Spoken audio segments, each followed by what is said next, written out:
Hey guys, welcome back. If you're new to my channel or simply just not yet subscribed, my name is Brittany, and definitely make sure to hit that subscribe button. So I'm going to talk a little bit quieter because Sebastian is sleeping downstairs and I wanted to not wake him up. So today we're going to be diving into the creepiest urban legends of Kentucky. If you're from Kentucky or have simply visited, definitely give this a heart in the comments down below. So, the first one we're going to be talking about is the Hillbilly Beast. Now, the Hillbilly Beast dates back to Daniel Boone's day.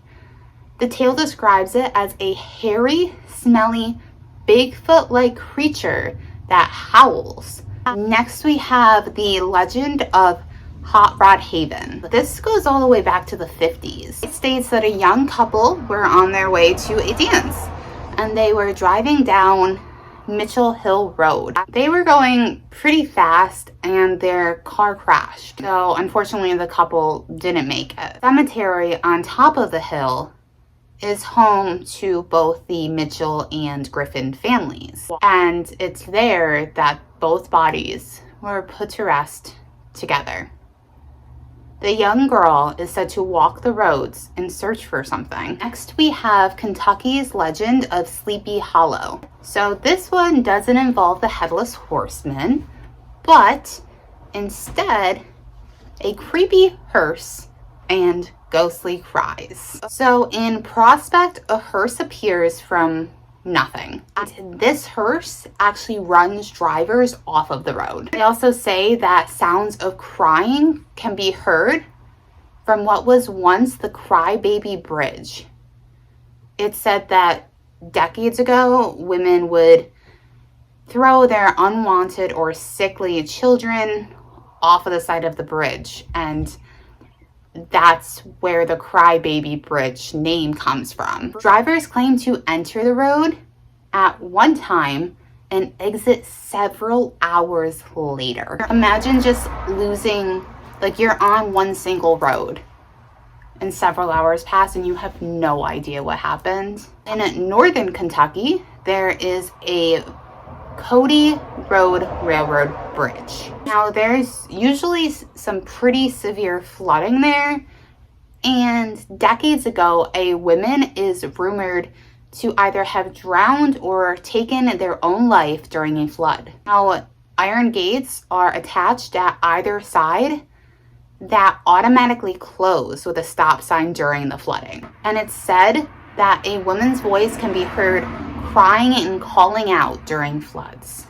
Now, a ghostly police officer supposedly likes to patrol narrow roads in Erlanger, Kentucky. In the 1950s, an officer was hit by another vehicle during a routine traffic stop. He pulls people over in that same vehicle, but disappears as he walks to the person's car or away from it. He is sometimes said to actually talk to the people that he pulls over, which I would be so incredibly, I would be living if I got pulled over, and I think it was the only time I'd be so happy to be pulled over. So in Fisherville, the Norfolk Southern Railway trestle runs over Floyd Fork River. And here it's said that a goatman lives underneath the trestle and calls out in childlike voices for help. Those who go to help are found dead or just not heard from again. And it's pretty crazy because Satan is depicted as a goat man. So I wonder if it's linked to that. Next we have in Ellesmere, Kentucky. It's home to the Ellendale Trailer Park. And behind it, in the woods, is the Allendale Train Tunnel. Legend has it that a man hung himself from a hook above the tunnel. And some say that his ghost appears swinging from above the tunnel. I don't know if I could handle seeing that. Others say that he simply walks the tunnel and screams can be heard echoing throughout it. On Lamb's Ferry Road in Ryland, Kentucky, in a very dark and desolate area. There is a set of twin train tunnels designed by L&N Railroad that's now referred to as CSX. So back in the 1930s, there was a man that was hit and killed. Some say that he was connected to the railroad. Some say that he was just simply out for an evening stroll. Now he can be seen walking through the tunnel, just trying to get out. Sometimes he carries a lantern, and other times he doesn't. Next we have Iroquois Park in Louisville, Kentucky. Now this is a woodland gem in the heart of the South End. It has a lush green forest that's filled with twisting trails of varying lengths where people like to hike, walk, and bike. Legend has it that in the 1800s, a settler and his wife lived here, and the woman was home alone when supposedly Native Americans attacked.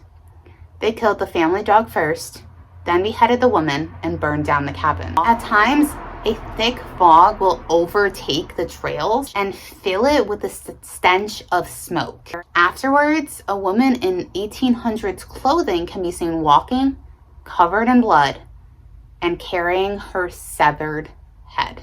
Hoggins Fountain in Louisville, renowned Cherokee Park, is home to a finely crafted statue of Pan. Now, if you don't know, he is a Greek god. He is a satyr. So he's half goat, half human. And he is like god of like forests and stuff. For decades, late night park visitors have claimed that on the full moon, Pan goes for a stroll. How cool is that? These nights are to be filled with mischief, like car damage and other annoying acts. I need to go here on a full moon. There's a spirit known as the Pilot's Knob Watcher. Now this is near a child witch's gravesite, and it's supposed to be a dark spirit. This presence encourages a quickened pace and kind of just, gives you that uneasy feeling that makes your hair stand up on the back of your neck. It seems to loom around the child's iron prison, making its presence very known to the people that wander there after dark. Some say that it's just simply guarding the spirit of the girl. Others say that it's waiting to snatch the child's spirit, which is much darker, and wants to drag the child's spirit into a darker place. Locals kind of seem to want to avoid the area and don't even really want to speak about it. Like, I'm curious if they think that by speaking about it, it gives the dark spirit power. And this is the last urban legend I have for you today. So people in general are very suspicious. Like, I feel like it's very easy to not trust something, right? You want to know all the facts. You want to see things for your own eyes. So in the late 1900s, small town folk could be incredibly suspicious. In the rural county of Marion, there's a small town called Pilot's Knob. And in the 1900s, a woman and her 6-year-old daughter were accused of witchcraft. But their trial was forgone. Instead, the townsfolk burned them both at the stake. Now, they feared the repercussions of their judgment, and they took precautions to prevent the child from returning. The child lays in a steel-lined grave, but the dirt was replaced with concrete and gravel. They then put an interconnecting cross fence so that her spirit would be trapped within the borders. Today, the fence is wrought iron and has several spots that look to be pushed out from the inside by a powerful force. Small footprints can be seen in the gravel as well, according to those who have visited the site. The child witch can supposedly pull people down into her grave, and residents are very fearful of this place. the fact that they didn't get a trial, like, back in the day, it's crazy. So I can go on a whole rant about this, but witchcraft was a very common thing back in the day. And then it became, oh, you're working with the devil. And now it's kind of like sprung up again and all that stuff. But like, witchcraft isn't necessarily bad. It's all about intentions. So I'm curious if they were just like, they had herbs and, stuff like that, or if they were actually setting out to do harm to people. But I think they definitely should have gotten a trial, because that is such a harsh sentence. So if they didn't deserve that, I can completely understand being an angry spirit. But they must have been super fearful to go through all of those precautions. Like, that's insane. I wanna visit here so bad just to see the footprints, because no child, like little child, is just jumping over that fence to get into there.